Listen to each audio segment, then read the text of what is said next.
विल्डबीस्ट माँ जानती है कि यहाँ उसकी हार तय है। उसका बच्चा शिकारी का शिकार बनकर ही रहेगा।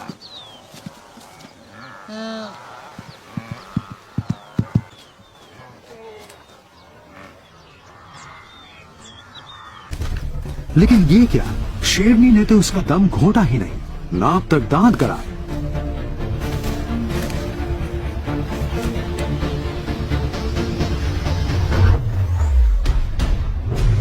दुखी विल्डबीस्ट मां समझ नहीं पा रही है कि शेरनी चाहती क्या है।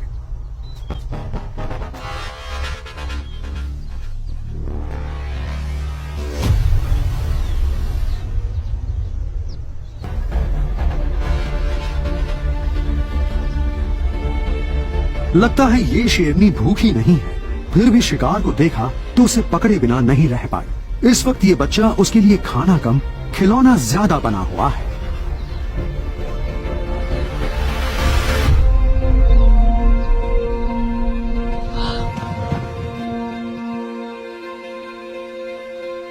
ये बच्चा कुछ ही घंटे पहले दुनिया में आया है, वो भी एक जेनेटिक समझ के साथ। लेकिन इस वक्त उसकी समझ बिल्कुल काम नहीं कर रही है। वो शेरनी को कुछ और ही समझ रहा है।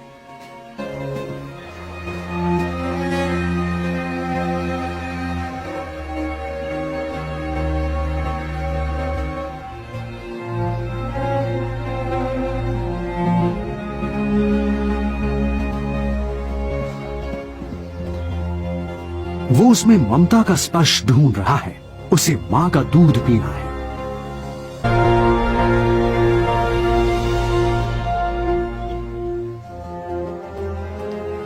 बेचारा बच्चा क्या जाने कि इस वक्त उसकी जिंदगी दुनिया के एक सबसे जानलेवा शिकारी के रहमो करम पर है।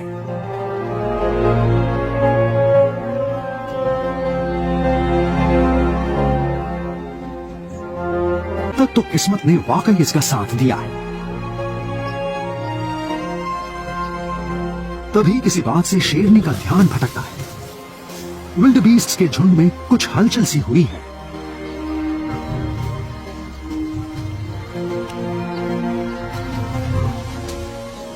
बच्चा एक पल के लिए हक्का बक्का रह जाता है।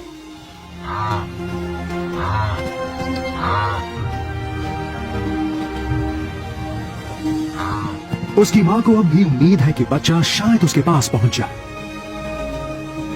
बच्चा जान बचाने के लिए सिर्फ भाग ही सकता है, और अब जब मौका है तो वो भाग लेता है।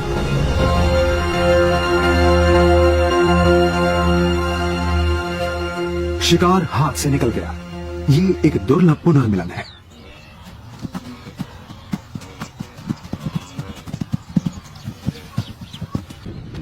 विल्डबीस्ट्स फिर आगे चल देते हैं, एक ऐसे सफर में जिसमें रास्ता खतरनाक है और मौसम उनके खिलाफ। और रास्ते में वो चालाक शिकारी भी तो मिलेंगे जिन्हें जिंदा रहने के लिए इन्हें ही तो अपना खाना बनाना है। इस चीता मां को अपने अलावा अपने बच्चों का पेट भी भरना है, बस कोई शिकार हाथ आ जाए।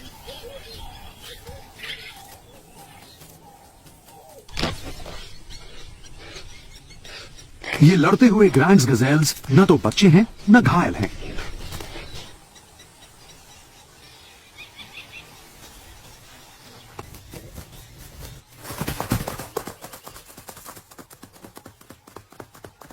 इतने बड़े ग्रैंड्स गजेल पर हमला करने की हिम्मत कोई भूख से पागल चीता ही कर सकता है।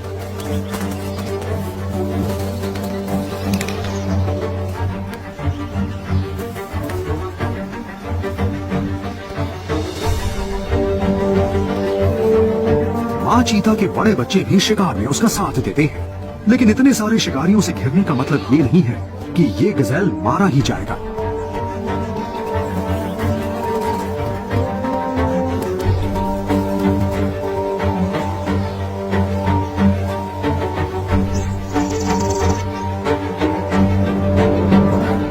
मां चीता को उसका गला पकड़ने में काफी मुश्किल हो रही है।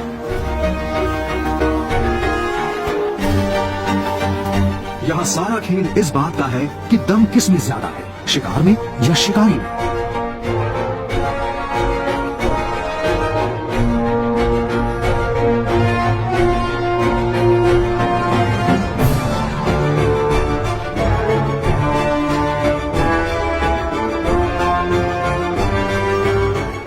इस गजेल के सींगों के बीच आकर चीता मां बहुत बड़ी गलती कर देती है और अगले ही पल शिकार शिकारी बन जाता है और शिकारी शिकार।